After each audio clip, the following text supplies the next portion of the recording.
तो hello everyone. तो कल मेरा एसएससी सीजीएल का एग्ज़ाम ख़त्म हो गया और फाइनली मैं घर आ चुका हूँ।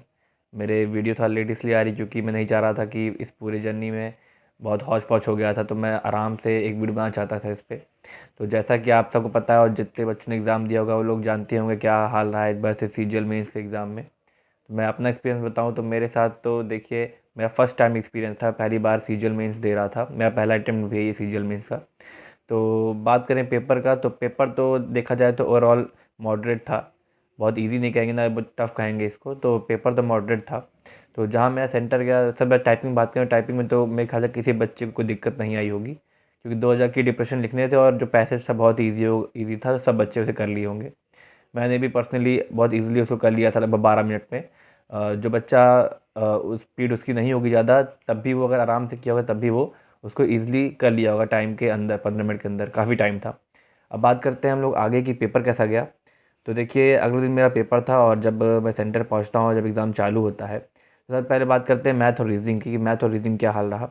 तो देखिए, मैंने मैथ्स और रीजनिंग की काफ़ी प्रैक्टिस की थी, तो रीजनिंग तो बहुत ईजी थी, जैसे कि 30 में 30 क्वेश्चन मैंने फर्स्ट टाइम में ही कर लिए, मुझे कोई दिक्कत नहीं आई थी। उसके बाद बात करें मैथ्स की, पहले मैं क्या करता हूँ, पहले मैथ्स करता हूँ फिर रीजनिंग करता हूँ। तो पहले जब मैथ के क्वेश्चन लगाना चालू किया तो लगभग मैंने 20 से 22 क्वेश्चन पहले अटेम्प्ट में लगा लिए थे।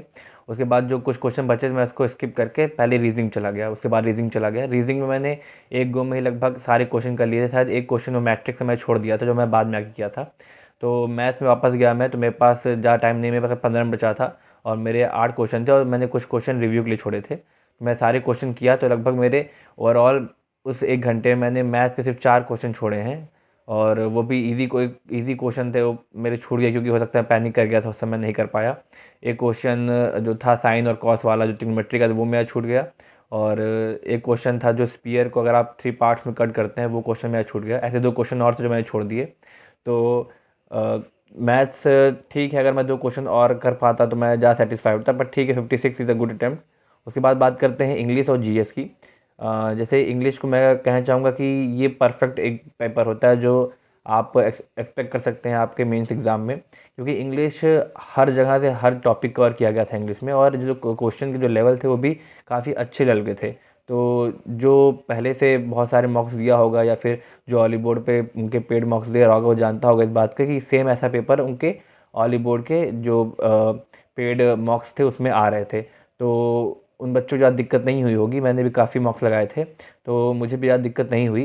बात करें पैसेज की, जो 3 पैसेज आए तो काफ़ी अच्छे पैसेज थे। उसमें आप सिर्फ पढ़ के उसमें से आप कोई लाइन उठा के आंसर नहीं कर सकते थे, आपको आपके अंडरस्टैंडिंग पे उसका आंसर करना था। तो मेरे हिसाब से तो पैसेज भी काफ़ी अच्छे थे, जो बच्चा अच्छे से पैसे समझ पाया वही उनके आंसर दे पाएगा।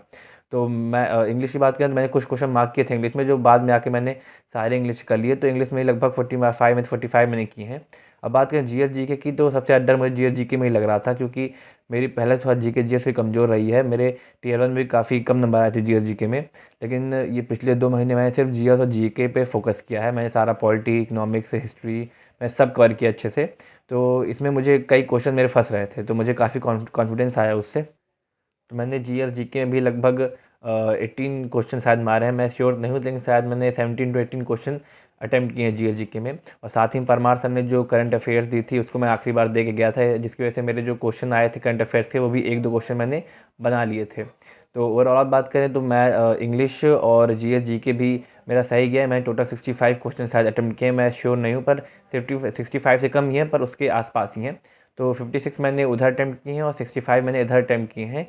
तो पेपर की बात करें, पेपर बैलेंस था, तो मेरा अपने अटेम्प्ट से मैं थोड़ा अगर 1-2 क्वेश्चन और बढ़ जाते तो कोई बात नहीं, लेकिन फिर भी मैं सेटिस्फाइड हूँ अपने अटेम्प्ट से। अब बात करते हैं जो मेन चीज़ है, वो है कंप्यूटर, जो गेम चेंजर रहा है इस बार का। क्योंकि कंप्यूटर ऐसे, जैसे मैं कंप्यूटर पहले भी पढ़ा हूँ, मैंने वो लेवल भी किया और मैंने कंप्यूटर ऑपरेटर का एग्ज़ाम भी दिया था, उसमें मैंने तैयारी की थी, तो कंप्यूटर में पढ़ा था। लेकिन इसमें जो कंप्यूटर आई थी ये अलग ही कंप्यूटर थी। इसमें ज़्यादा जो क्वेश्चन देखे जाए तो प्रैक्टिकल, मतलब आपके प्रैक्टिकल, अगर आपने प्रैक्टिकल इन सब चीज़ों का किया है, इन सारा एप्लीकेशन का, तभी आप उन क्वेश्चन को आंसर कर पाते हैं। तो उसको पढ़ने से आपको डायरेक्ट आंसर तो नहीं मिल रहा था, आपको थोड़ा दिमाग लगाना पड़ रहा था। और जो बच्चा पहले से थोड़ा कंप्यूटर नॉलेज है और जिसने वर्क किया है, तो उसकी थोड़ा आसान रहा होगा। जो बच्चे बिल्कुल इस बैकग्राउंड से नहीं है, तो उनके लिए काफ़ी मुश्किल रही होगी कंप्यूटर में। तो मुझे थोड़ा दिक्कत हुई कंप्यूटर में, मेरे कुछ ईज़ी क्वेश्चन गलत हो गए, मैंने बाद में चेक किए। तो होपफुली देखते हैं कंप्यूटर में क्या होता है। मैंने टोटल 15 क्वेश्चन मारे हैं। अगर उसमें से मेजॉरिटी मान चलिए 10 या 11 सही हो जाते हैं तो बहुत अच्छी बात है, लेकिन देखते हैं, कुछ कह नहीं सकते अभी। तो यही था मेरा पूरा पेपर, जिसमें मैंने आपको बता दिया जो जो मैंने क्वेश्चन अटेम्प्ट किए, 56 उसमें, 65 इसमें और 15 इसमें। तो अब वेट करते हैं आंसर की कि आंसर की कब आती है, उसके बाद ही मैं आपको बता पाऊँगा मेरा क्या नंबर बना है। तो देखते हैं, जब आंसर की आएगी तो मैं अपने मार्क्स आपके साथ शेयर करूँगा।